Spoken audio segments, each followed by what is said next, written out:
En el día de ayer, el Consejo de Gobierno aprobó el proyecto de presupuestos para el año 2014 en Castilla-La Mancha. Y primero hay que dejar claro que es una ocasión perdida para poder tener alguna oportunidad de recuperar, desde el punto de vista económico y social, alguna línea que permita salir a la gente humilde, a la gente normal, a la gente corriente, del pozo en el que las políticas de la presidenta del Gobierno de Castilla-La Mancha, nos ha metido hace ya 2 años, con recortes brutales que han significado destrucción de empleo y, además, también una pobreza, como después explicaré, por encima de la media del país.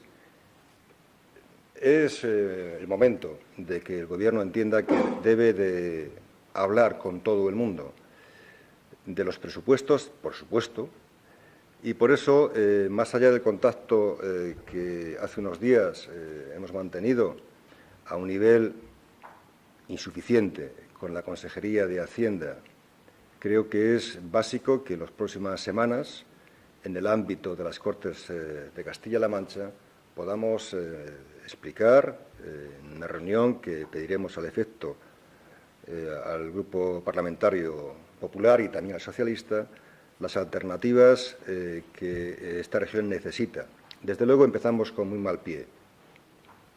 Plantear un techo de gasto de 5.600 millones es condenar a la región a más retroceso, a más miseria, y es una ocasión, como decía antes, perdida.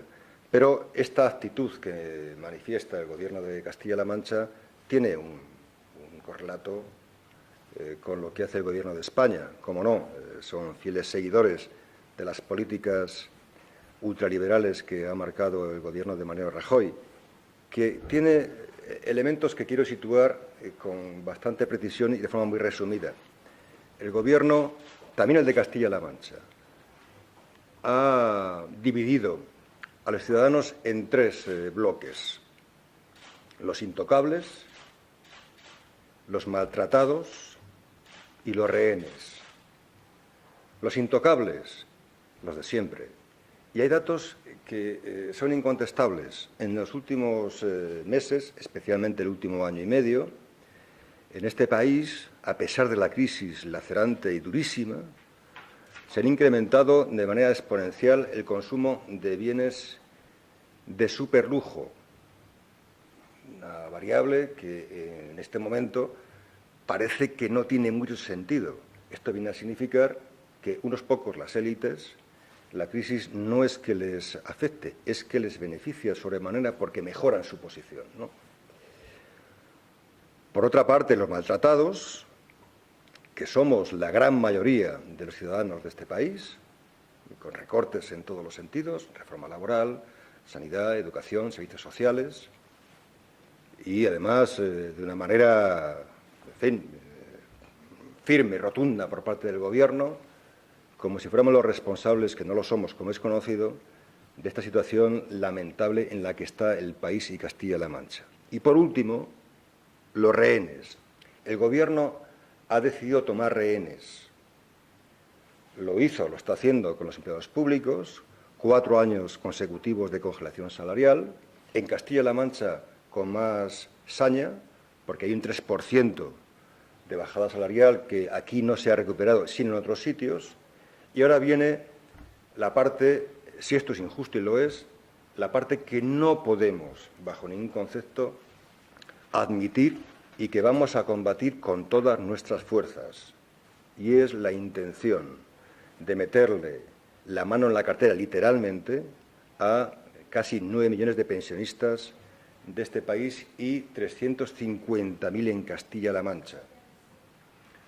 Si el Gobierno no hace caso a los sindicatos, si el Gobierno no hace caso al dictamen que ayer mismo, de manera muy amplia, aprobó el Consejo Económico y Social de España, en la línea de que debe reconsiderar y retirar la propuesta que hace para revalorizar las pensiones, en el mejor escenario de comportamiento del IPC en los próximos años, se les va a quitar a los pensionistas como mínimo 33.000 millones de euros. Y si el comportamiento del IPC, vamos a la media, no estará por debajo de los 70.000 millones de euros. Esto se le quita a los pensionistas, que han hecho durante toda su vida un trabajo importante y que requieren justicia y tranquilidad una vez que dejan la actividad laboral. Pero esto casa perfectamente con la idea que tiene el Gobierno de lo que es la justicia social. Hay que recordar con mucha precisión que hace apenas unos meses este país ha tenido un rescate de más de 40.000 millones de euros. ¿Para qué grupo? Para el grupo primero, para las élites. ¿De quién se han olvidado? De las personas. No podemos permanecer impasibles cuando se dedican más de 40.000 millones a normalizar una situación de un sector determinado que además pagamos el conjunto de los españoles y, por otra parte, además, se quiere hacer pagar de una manera doble a los pensionistas, quitándoles de su bolsillo, de lo que ya tienen como derecho adquirido, en torno a los 50, 60, 70 millones, depende de cómo se comporte el IPC en los próximos años. Por tanto, vamos a responder. El próximo lunes daremos a conocer las iniciativas conjuntas en una rueda de prensa con el compañero Carlos Pedrosa, secretario general de la UGT, en Toledo, pero ya adelanto que Comisiones Obreras no comparten en absoluto esta decisión y, además, vamos a hacer todo lo que esté en nuestra mano con los afectados, que en este caso no solo son los pensionistas actuales, es el conjunto de la sociedad, también los activos, incluso los parados. Pero, además de estas iniciativas, el Gobierno también nos lanza un mensaje que, si la sociedad no responde de forma contundente, significará que estamos tocados de muerte, profundamente enfermos como sociedad. Plantear sin despeinarse que aquellos enfermos, crónicos la gran mayoría, con dificultades la gran mayoría, tienen que hacer el repago de tratamientos hospitalarios. No voy a poner ejemplos, todos son durísimos. Esto no se puede admitir ni siquiera como reflexión. El Estado tiene que tener capacidad para priorizar de forma adecuada dónde van los recursos para que estas personas que ya tienen bastante no tengan que sufrir el drama, además, de ver cómo son capaces los que puedan de financiarse un tratamiento que, ya adelanto, en muchos casos no podrán financiar. Y no podemos, bajo ningún concepto, ni social ni éticamente, admitir esta posibilidad tan siquiera a nivel de reflexión. Estoy convencido que esto es tan disparatado que el Gobierno de España lo va a retirar y, si no lo retira, el Gobierno de Castilla-La Mancha no lo va a poner en marcha. Ya hay algunos gobiernos que se han mostrado insumisos ante esta medida. Sería un buen ejercicio, si el Gobierno de España no lo retira, que el Gobierno de Castilla-La Mancha manifestara su insumisión. Insumisión porque hay una situación tremendamente difícil y, por eso, hace unos días presentamos a nivel general una propuesta que se denomina renta mínima garantizada. ¿Por qué? Porque en este país ya no es que estemos mal, que lo estamos, es que en este país hay gente que ya pasa hambre. No que no llegue a final de mes, sino que ya pasa hambre. Situación, por tanto, de extrema necesidad. Tenemos en Castilla-La Mancha más de 43.000 hogares en riesgo de pobreza severa. Por cierto, en España tenemos un porcentaje del 28% y en Castilla-La Mancha estamos en el 35%, 7 puntos más de personas no en riesgo de exclusión, sino personas que tienen dificultades para poder sobrevivir con dignidad. ¿Y qué planteamos? Pues planteamos que en tanto que la situación a nivel general, por tanto económica, se recupera en la buena dirección, las personas que tienen esta situación tengan el amparo del Estado, el amparo de los conciudadanos, que se dedique una cantidad de recursos suficiente, financiada vía presupuesto general del Estado, de tal manera que esas personas puedan superar la situación de extrema necesidad que se vive. Propuesta perfectamente articulada que hemos hecho llegar al Gobierno y también a los grupos parlamentarios a nivel general. Yo confío que al menos se tenga la atención con esta gente, podamos discutir en el Parlamento, en las Cortes Generales, esta iniciativa y podamos hacer justicia. Justicia para que nuestra gente, la gente de este país, que más lo necesita, tenga el amparo del conjunto de la ciudadanía. Por eso esta iniciativa, porque la situación es de extrema urgencia. El país se rompe por las costuras y la gente no aguanta más. Y no aguanta más porque además hay ejemplos poco edificantes. Y me refiero al primer grupo de las élites que decía al principio de la rueda de prensa y este grupo que, en fin, tiene una situación tremendamente difícil. Pero esto no es una novedad.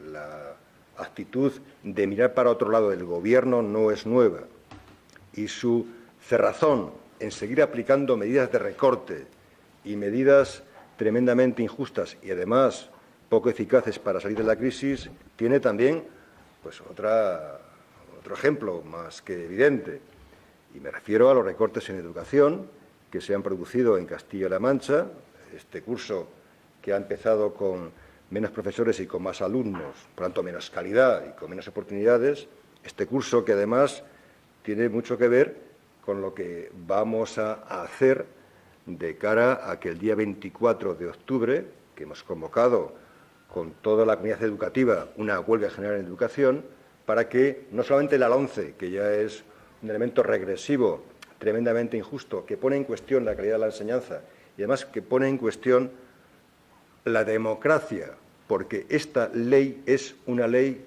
que tiene mucho que ver con una involución democrática en este país. En la medida que se está haciendo una política de recortes que afectan a la calidad y además en la medida que haya mucha gente que no puede tener libros de texto, aparte de los comedores, y por contra hay desgravaciones fiscales para aquellas familias que compran el uniforme de sus niños y niñas que van a colegios privados, esto es un disparate. Se explica por sí mismo. Dificultades para lo básico, comedores, libros, derogaciones fiscales para aquellos que hacen uniformes, legítimo es, a sus hijos y hijas y van a colegios privados. Bien, esto denota también la calidad ética y moral del Gobierno de España y denota que las prioridades no son las de la mayoría y no son las nuestras, por supuesto. Por eso estoy convencido de que el día 24 de octubre habrá un seguimiento muy importante y, además, los padres y las madres, en primer lugar, y también los alumnos, van a entender que estamos defendiendo el presente en primer lugar, y que estamos jugándonos el futuro. Si esta ley, tal y como está concebida, se abre paso, este país está condenado no solamente a la emigración de la gente más preparada, que ya está ocurriendo, sino a tener 40 o 50 años de retroceso imperdonable, porque además es posible remediarlo. La educación es el pilar central donde se construye la sociedad y lo que el Gobierno hace es cargarse la educación pública y que las élites, el primer grupo, decir al principio, tengan posibilidades y los más no tengan ninguna posibilidad, sino de que la reforma que se está haciendo a nivel universitario, que tiene una universidad clasista, como hace no más de 30 o 40 años, yo recuerdo, porque tengo ya algunos años, que en los albores de la democracia la pelea fue dura, como bien sabéis. Decíamos muchas cosas, entre otras, entre otras, los hijos de los obreros a la universidad. Ya no se acuerda nadie de eso, porque ahora están en la universidad. Bien, como esto siga adelante, tendremos que volver a ese grito de guerra. Los hijos de los obreros a la universidad, y no podemos consentirlo. Por eso, la explicación y la consulta que se va a hacer en el ámbito de la educación, para que todo el mundo se pronuncie, la ciudadanía en general, sobre lo que conviene o no conviene a este país, y la movilización sostenida de aquí al día 24 es fundamental para el conjunto de la sociedad, no solamente para aquellas familias o aquellos alumnos que hoy están escolarizados en los ámbitos correspondientes, educación primaria, secundaria, incluso en la universidad. Creo que es una cuestión del conjunto de la sociedad y hay que concienciar de que todo el mundo está concernido y todo el mundo debe de implicarse para que este disparate no se lleve a efecto. En fin, hay múltiples cuestiones que abordar y que resolver, pero yo quería terminar remarcando una de las ideas que decía al principio José Manuel, y esa es la actitud que mantiene la dirección de Ambuibérica, una actitud que no compartimos, una senda que nos lleva al conflicto permanente y además ciega las posibilidades que las hay de discutir y convenir lo que hay que hacer respetando las partes, lo que cada uno les propio. Esa actitud que mantiene la dirección de la compañía con los sindicatos y con los trabajadores no augura nada bueno. Esta tensión se puede aminorar, depende de lo que hagan, también se puede intensificar. Ellos tienen la posibilidad de resolver el conflicto hablando y, en su caso, espero, acordando con los trabajadores lo que hay que hacer en Ambuibérica. Desde luego, lo que no hay que hacer es tomar medidas unilaterales de desprecio absoluto a los derechos y, además, de poner en serio riesgo un servicio que es básico para Castilla-La Mancha y, en particular, para Ciudad Real. Estoy a vuestra disposición. Estamos.